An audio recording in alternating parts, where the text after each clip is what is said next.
Hello friends. तो आज की एक न्यू ज़बरदस्त वीडियो आ रही है विद फुल इंफॉर्मेशन और डाउट्स क्लियर, जिसमें मैं आपको आज कनाडा से रिलेटेड कुछ चीज़ें बताऊंगा कि इस टाइम का ट्रेंड क्या चल रहा है, वीज़ा ट्रेंड, पीपीआर ट्रेंड जिसे कहते हैं, और related to some information like STS, non STS, कि आइल्स का क्या हिसाब है, क्या नहीं है, पीटी स्कोर का क्या रोल होता है, आप कौन सी कैटेगरी में लगाते हो अगर आप पीटी करते हो। तो ये सब चीज़ें मैं इस वीडियो के अंदर डिस्क्राइब करने जा रहा हूँ। तो let's start this video and बहुत ज़बरदस्त वीडियो नहीं है, लेट्स गो।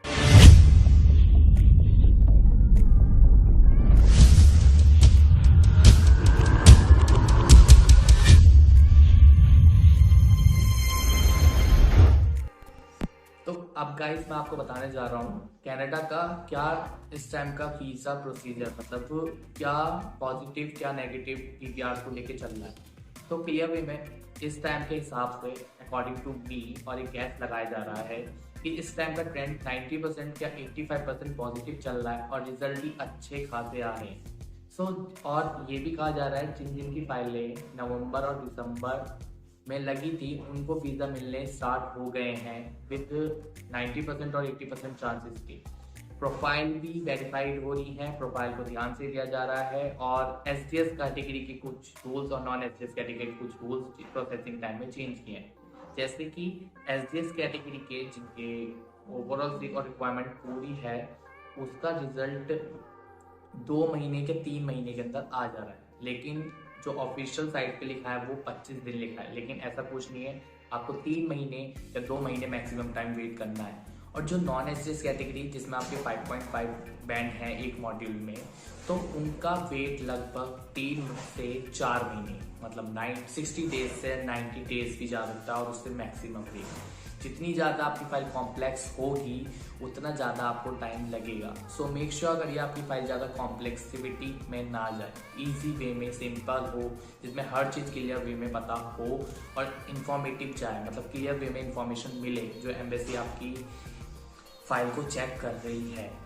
तो अब दूसरी चीज़ की बात करते हैं कि कौन सी फाइल एसडीएस कैटेगरी में जाती है, कौन सी नहीं जाती है, पीटी का क्या रोल है, जो पीटी स्टूडेंट कर रहे हैं वो कनाडा के लिए किस कैटेगरी में जाते हैं। तो एसडीएस कैटेगरी मतलब होता है स्टूडेंट डायरेक्ट स्ट्रीम। इसके अंदर जिनकी रिक्वायरमेंट जो आइल्स की रिक्वायरमेंट पूरी करते हैं, जैसे कि आप यूजी प्रोग्राम के लिए जा रहे हो तो आपको ओवरऑल 6 और सब मॉड्यूल में 6 चाहिए, जिसके कारण आपकी फाइल एसडीएस कैटेगरी में जाती है।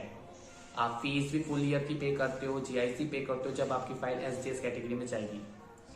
नॉन एसडीएस कैटेगरी मतलब नॉन स्टूडेंट डायरेक्ट स्ट्रीम। इसके अंदर आपका एक मॉड्यूल में भी 5.5 है तो आप फाइल लॉन्च कर सकते हो, लेकिन इसमें एक चीज़ का प्रॉफिट ये होता है जैसे कि जो बच्चा अफोर्ड नहीं कर सकता वो 6 मंथ की फीस डाल के 20 मंथ की फीस डिपॉजिट करके नॉन एसडीएस कैटेगरी के अंदर वीज़ा ले सकता है, लेकिन फाइल के हिसाब से ही डालना, क्योंकि इस टाइम नॉन एसडीएस कैटेगरी का रिजल्ट थोड़ा लेट हो रहा है।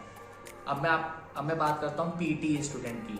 जो स्टूडेंट पीटी कर रहे हैं वो डायरेक्टली नॉन एसडीएस स्ट्रीम में ही जाते हैं, भले से आपका स्कोर कितना भी अच्छा क्यों ना हो, वो नॉन एसडीएस कैटेगरी में ही जाएंगे। और आप फुल ईयर फीस डिपॉजिट भी करते हो, जीआईसी भी पे करते हो, तब भी आप नॉन एसडीएस कैटेगरी में ही जाओगे और आपको नॉन एसडीएस कैटेगरी से ही वीज़ा मिलेगा। प्रोसेसिंग टाइम थोड़ी लॉन्ग है लेकिन आपको मिल जाएगा वीज़ा। फाइल के बेस पे सारी चीज़ें डिपेंड होती है कि आपकी फाइल, आइल्स रिक्वायरमेंट और जो जो कोर्स के अंदर रिक्वायरमेंट मांगी है उसके ऊपर डिपेंड होता है सारा खेल। अगर आप वो रिक्वायरमेंट पूरी करते हो, एसओपी मेन रोल प्ले करती है, स्टेटमेंट ऑफ पर्पस जिसे कहते हैं कि स्टेटमेंट ऑफ पर्पस में आपको फुल क्या होती है। स्टेटमेंट पर्पस ये होती है जिसमें आपका पर्पस क्या है कनाडा के अंदर जाना, कि आप ये कोर्स क्यों लिया, ये कंट्री क्यों चूज़ की, कोई और सी कंट्री क्यों नहीं ली, आपका क्या मेजर रोल है।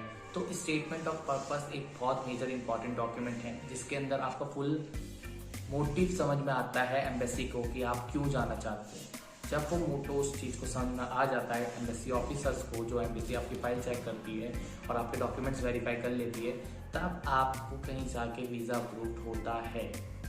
सो मेक श्योर करिए कि ये सब चीज़ें की रिक्वायरमेंट्स पूरी हों, और मैं आपको प्रेफर करता हूँ कि आप एसडीएस कैटेगरी में ही प्रेफर करो। इफ़ आपका बैंड स्कोर 5.5 है तो आइल्स रीअपीयर कर सकते हैं। क्या आप ऑप्शन स्विच कर लीजिए किसी और कंट्री में, लाइक ऑस्ट्रेलिया, यूके। मैं ये नहीं कहूँगा, वो आप पे डिपेंड करता है आप कौन सी में जाना चाहते हो। लेकिन नेक्स्ट वीडियो के अंदर मैं आपको रिक्वायरमेंट के हिसाब से भी कंट्री डिवाइड करके बताऊंगा। वेट करना, लेट्स वॉच दिस वीडियो। और आई होप आपको ये इन्फॉर्मेशन फुल इन्फॉर्मेटिव और डाउट्स क्लियरेंस लगी हो। सो जितना ज़्यादा हो सके लाइक, शेयर और कमेंट जरूर करना हो, मुझे बताना। Thank you so much.